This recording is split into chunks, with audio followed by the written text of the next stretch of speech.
Để nâng cao khả năng chỉ đạo điều hành của cấp ủy chính quyền, khả năng hiệp đồng tác chiến của các lực lượng, sẵn sàng tham gia chiến đấu bảo vệ vững chắc khu vực phòng thủ tại địa phương,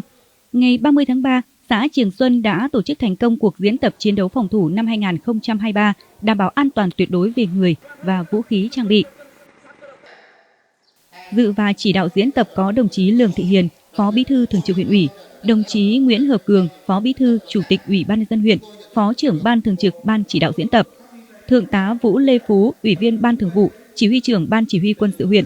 các thành viên Ban chỉ đạo diễn tập khu vực phòng thủ huyện năm 2023, lãnh đạo các cơ quan đơn vị của huyện, đại diện Đảng ủy, Hội đồng nhân dân, Ủy ban nhân dân, Ban chỉ huy quân sự 14 xã trên địa bàn. Cuộc diễn tập diễn ra với 2 phần cơ chế và thực binh. Với tình huống giả định đặt ra là trên địa bàn một số phương tiện bay không xác định xâm phạm sâu vào chủ quyền, không phận khu vực biên giới phía Tây Bắc của tỉnh. Một số đồn biên phòng và trụ sở Ủy ban nhân dân các xã dọc biên giới bị phỉ tập kích. Biểu tình bạo loạn xảy ra ở một số nơi, trong đó có huyện Vân Hồ và tỉnh Sơn La. Tại xã Trường Xuân, bọn phản động đã kích động người dân sử dụng các đối tượng hình sự bất mãn biểu tình.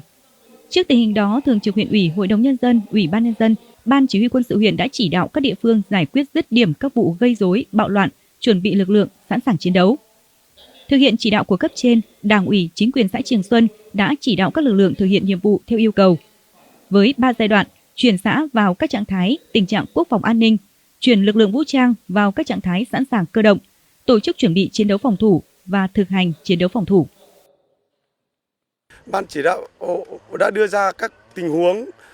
để chúng tôi áp dụng các phương châm cơ bản, thiết thực và chất lượng để đảm bảo an toàn về vũ khí, trang bị, người, không làm ảnh hưởng đến hoa màu của nhân dân, và chúng tôi kết hợp với công tác dân vận. Thông qua cuộc diễn tập này, trung đội dân quân chúng tôi có nhiều bài học kinh nghiệm, hợp đồng chặt chẽ giữa các bộ phận,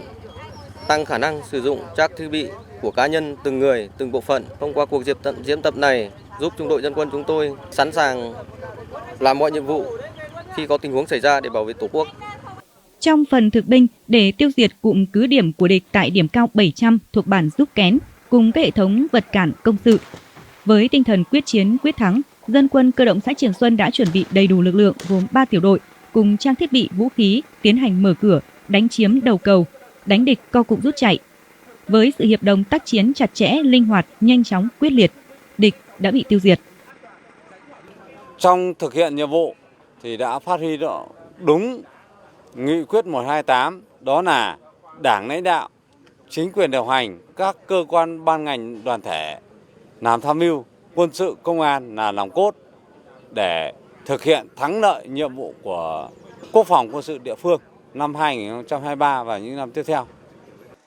Kết thúc cuộc diễn tập, Ban chỉ đạo đánh giá khung diễn tập đảm bảo các nội dung yêu cầu đề ra, tuyệt đối an toàn về người, vũ khí, trang bị và xếp loại giỏi. Nhân dịp này, đồng chí Chủ tịch Ủy ban nhân dân huyện đã tặng giấy khen cho 2 tập thể, 4 cá nhân có thành tích xuất sắc trong diễn tập chiến đấu khu vực phòng thủ xã Trường Xuân năm 2023.